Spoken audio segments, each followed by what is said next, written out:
কয় ঢং করো না, রাত চলে গেলে আফসোস করবা। ও কি তাহাজ্জুদ পড়ার জন্য ডাকতেছে। কত মানুষ আমারে রং নাম্বারে মিস কল দেয়। কুড়িগ্রামের এক মহিলারা 3:30টার পরে আমারে ফোন দিয়ে বলে, হ্যালো তুমি কে? সোহেল। আমি তখন বললাম না, আমি সোহেল নামে একটা হুজুর মানুষ। কয় ঢং করো না, রাত চলে গেলে আফসোস করবা। ও কি তাহাজ্জুদ পড়ার জন্য ডাকতেছে। কথা কোন আছে না নাই? এ কলিজার টুকরা যুবকেরা, একটা মেয়ে মানুষের মিস কল পাইলে তুমি পাগল হয়ে যাও। 17টা সিম কার্ড পরিবর্তন করে হইলেও ওই মেয়ে মানুষটারে কল দাও। মেয়েটা ডেকে বলে, ভাইয়া সরি, ভুল করে আপনাকে রং নাম্বারে কল দিয়ে ফেলেছে। এইবার ছেলেটা বলে, না কেন নিভানো আগুন জ্বালাইলি, এইবার ভালোবাসা দিবি কিনা বল। এই মোবাইলের কারণে বর্তমান সমাজে মানুষের চরিত্র নষ্ট হয়ে গেছে। এই মোবাইলের ওজন কম, কিন্তু মোবাইলের মাধ্যমে পাপের ওজন কমছে না বাড়ছে?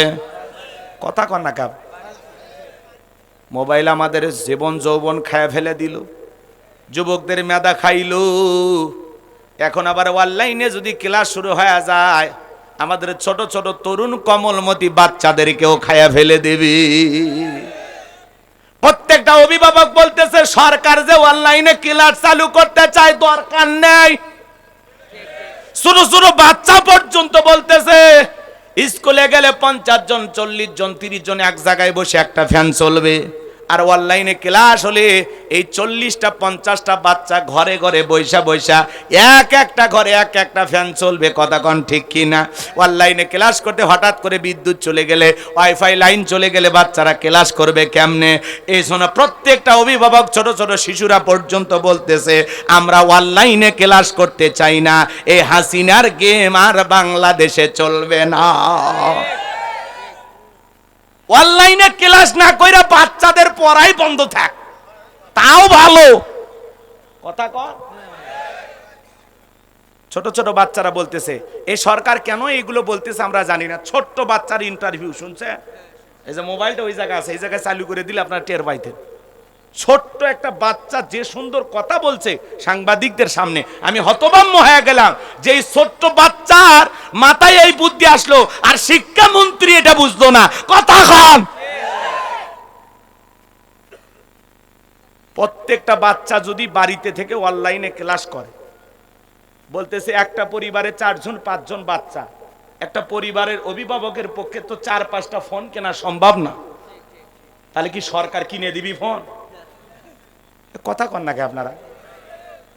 ওয়াইফাই লাইনের আলাদা একটা বিল দিতে হবে, সরকার দেবে? সবার ঘরে ওয়াইফাই আছে? কি তামাশা শুরু করছেন। 3 দিন সপ্তাহে যদি ক্লাস হয় 3 দিনই হোক, বাকি 3 দিন বাড়িতে এমনি পড়বে। অনলাইন দরকার নাই। হাতে হাতে মোবাইল দিয়ে বাচ্চাদেরকে আর ধ্বংস করা যাবে না। কথা কন। এমনি ওপেন দুনিয়া। এই মোবাইল, ইউটিউব, ইন্টারনেট ঘাটাঘাটি কইরা বাচ্চাদের মাথা নষ্ট হয়ে গেছে। বাচ্চার হাতে মোবাইল না দিলে ভাত পর্যন্ত খায় না। 1.5 বছরের বাচ্চা পেটে ভাতই দেয় না, মা যতক্ষণে কার্টুন না দিছে। কথা কন না খেয়ে। আগেকার মায়ের মতো তো মার ঘরে নাই। আগেকার মা সন্তানকে বাঘ ভাল্লুকের গল্প শোনাইয়া, চাঁদের বুড়ির গল্প শোনাইয়া ভাত খাওয়াইতো। কথা কয় না কে? আর এখনকার মহিলারা জানে যে আমি পারবো না, তখন বাচ্চার হাতে ফোন দিয়ে বলে, এই যে আব্বু দেখো কি সুন্দর মোটু, এই যে সিঙ্গারা খায়, তুমি একটু খেয়ে নাও, একটু হা করো। আছে না না? বাচ্চারে কার্টুন দেখাইয়া, সাপ দেখাইয়া, ঘোড়া ব্যাঙ্গু দেখাইয়া বাচ্চারে ভাত খাওয়াইতেছে। কথা কন ঠিক কিনা? তাহলে মোবাইলের কারণে আমাদের সমাজে গুনাহ কমছে না বাড়ছে? আমি কি এক লাইন বলবো, রাগ করবেন না? ও দেশে মোবাইল আইছে, চিঠি বন্ধ হইয়াছে, দিওয়ানা বানাইছে, পোলা মাইয়ার মনের কথা ভাসে বাতাসে। ও দেখো পোলা পানের মন বাদা ফেসবুকে এখন, মোবাইলে চ্যাটিং কইরা কাটায় সারাক্ষণ।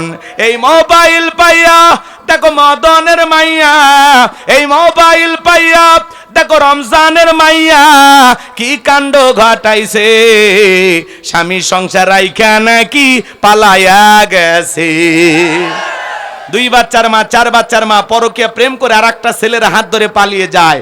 যে নারী স্বামী রেখে সন্তান রেখে আরেকটা পর পুরুষের হাত ধরে পালিয়ে যায়, ওটা নারী জাতির কলঙ্ক, পাষাণী, ডাইনি, কালনাগিনী, রাক্ষসী মহিলা, ওটা চরিত্রহীন নারী। কেমনে পারলি মা, ও বোন, কেমনে পারলি বাচ্চা রাইখা স্বামী রাইখা আর একটা পর পুরুষের হাত ধরতে কেমনে পারলি? তোর কি লজ্জা নাই? কথা কন না কে? এরকম ঘটনা ঘটতেছে না? এই জন্য নারীদেরকে বলতেছি, স্বামী যদি পাল্টান লাগে বাচ্চা হওয়ার আগে, কথা কয় না কে? কারণ মা, তুমি বিয়ে কইরে আর একটা স্বামী পাইবা, তোমার স্বামী আর একটা বউ পাবে, কিন্তু 2-3টা বাচ্চা রাইখা গেলা। এরা না পাবে মায়ের আদর, না পাবে বাবার আদর, এদের ভবিষ্যৎ জীবন অন্ধকার, এদের জীবন নষ্ট করার অধিকার তোমাকে দিয়েছে কে? কে দিয়েছে অধিকার? নিজের যৌবনের সুখ বোঝো আর বাচ্চাদের ভবিষ্যৎ বোঝো না। তুমি তো নারী জাতির কলঙ্ক, কথা কন ঠিক কিনা? একটা কুকুরও তার বাচ্চাদেরকে আগলায় রাখে, আর তুমি আশরাফুল মাখলুকাত হইয়া সন্তান ফেলাইয়া নিজের যৌবনের সুখটা দেখো। তুমি তো মানুষই না, মানুষই না। এগুলো সাইজ করা লাগবে চাচা। খালি রাষ্ট্রের আইন নাই আর আমার কাছে শক্তি নাই, এগুলা কাটিয়ে ভেসে দিলে মেনে।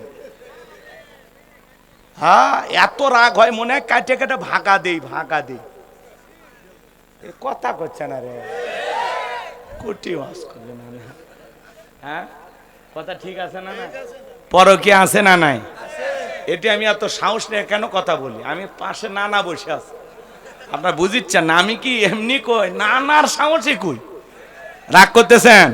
কিছু হইলে আমি জানি নানা আছে, সবাই মিলে একটা ঝামেলা হতে দেবে না, এটা বিশ্বাস আছে। আচ্ছা, আমি কি আরো কিছু কোন ওয়াজ করব? এ যুবকেরা শুনবা, টিকটক আছে না নাই? এগুলো নিয়ে একটু সাইজ করা দরকার আছে না নাই? কারা কারা শুনতে রাজি? 2 হাত তুলে আল্লাহকে দেখান তো, দেখে লিল্লাহে তাকবীর, লিল্লাহে তাকবীর। হে যুবক, মহিলার কণ্ঠপালে তুমি পাগল হয়ে যাও। ওই জন্য তো বললাম বাজান, পরকের অভিশাপে হাজারো পরিবার ধ্বংস হয়ে গেল। কথা বলেন ঠিক কিনা? এই পরকের জন্য যেমন নারী দায়ী, তেমন পুরুষও দায়ী। এক হাতে তালি বাজে না। এজন্য যুবক, পা দুটো আগে আমি পা ধরে অনুরোধ করে বলে যাই, বিয়ের আগে অবৈধ প্রেম ভালোবাসা করা যাবে না। হালাল স্ত্রী থাকার পরেও পরকীয়া প্রেম করা যাবে না। কথা বলেন ঠিক কিনা? মা বোন যারা আছেন, মা, স্বামী হয়তো বা কষ্টের কথা বলে, অনেক ঝগড়া করে, স্বামীর কথা করলার মতো তিতা হোক, নিম পাতার মতো তিতা হোক, মা, এই তিতা খাও, তোমার রোগ ভালো হবে। পর পুরুষের কথা যতই মিষ্টি হোক, মিষ্টি খুঁজো না, ডায়াবেটিস বেড়ে যাবে।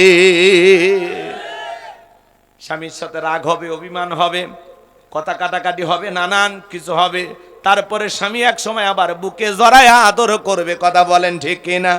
এই জন্য মা, স্বামীর সাথে কখনো খারাপ ব্যবহার করো না। আল্লাহ আমার মা বোনদেরকে হেদায়েত দান করেন, জোরে বলেন আমিন। আমার ভাইয়েরা, আল্লাহ ডেকে বলে পয়গাম্বার, প্রশ্ন করলাম একটা জবাব দেওয়া যাবে, একটা কারণটা কি? মুসা নবী কথা বলতেছেন কার সাথে? আল্লাহর সাথে কথা বলতে মজা আছে না? না, প্রায় 1 মিলিয়ন 10 লক্ষ ফলোয়ারের এই পেজটা হ্যাকাররা খেয়ে ফেলে দিচ্ছে। একটা গরিব ছেলে অনেক কষ্ট করে ভিডিও বানায়। তো যাই হোক, আজকে দেখা যাচ্ছে সারা দেশ তার জন্য দোয়া করতেছে যে ইন্না লিল্লাহ, এই ছেলেটা অনেক কষ্ট করে ভিডিও বানায়, তো তার আইডিটা খাইয়ে ফেলে দিল। এর মধ্যে আইডির মধ্যে কোনো গান টান বাদ্যযন্ত্র কোনো কিছু ছিল না। ছেলেটা খুবই ভালো ছিল। বিভিন্ন দুঃখ দুর্দশা এলাকায় দেখা গেল, ঝড় তুফানে ভুট্টার খেতে একটু কাঁচ হয়ে গেছে, ওই জায়গায় যে ভিডিও করতেছে। দেখেন গতকাল রাত্রিতে ঝড় হয়া আমার গরিব কৃষকের কত বড় একটা ক্ষতি হয়ে গেছে। এইভাবে ভিডিও বানাইতো। চরের মধ্যে তো রাস্তাঘাট ভালো না। আমি অনেক চরে গিয়ে আলোচনা করেছি, ওয়াজ করেছি, দেখেছি চর অঞ্চলের মানুষগুলো অনেক কষ্ট, জীবন যুদ্ধে তারা লড়াই করে বেঁচে থাকে। কথা বলে টিকেরা, সেই দুঃখ দুর্দশার কথা কন্টেন্টের মাধ্যমে, ভিডিওর মাধ্যমে আমাদের তাজুল ভাই, ভাইরাল ভাই তুলে ধরতো। তার পেজটা, আইডিটা খেয়ে ফেলে দিছে হ্যাকারেরা। এরকম হ্যাকার, কথা বোঝেন নাই? এরা সুযোগ পাইলে ফকিরের টাকাও খায়, এদের মায়া দয়া নাই। কথা বলেন ঠিক কিনা? আর এই দেশের কিছু অঞ্চল আছে যেখানে হ্যাকার, আপনাদের নাম বলবো না, হ্যাঁ, আপনাদের জেলাতেও 2-4 জন থাকতে পারে কিনা বলেন, এরকম বহু এলাকায় আছে। তো যাই হোক, আমরা এই ভাইটার জন্য দোয়া করি। সে সাংবাদিক না, কথা গোছায় বলতে পারে না, তারপরে যেভাবে কথা বলতেন মানুষের হৃদয় জয় করছেন, কারণ সে সত্য তুলে ধরেন। অনেক সাংবাদিকেরা যা পারে না, কথা বলেন, দুঃখ দুর্দশা এলাকার মানুষের ভোগান্তির কথা, রাস্তাঘাটের কথা, কালভার্ট ব্রিজের কথা অনেক সাংবাদিক তুলে ধরতে পারে না, কিন্তু এই তাজুল ভাই এলাকার মানুষের দুঃখ মিডিয়ার মাধ্যমে, পেজের মাধ্যমে, ফেসবুক আইডির মাধ্যমে তুলে ধরতো। জোরে কোন মারহাবা।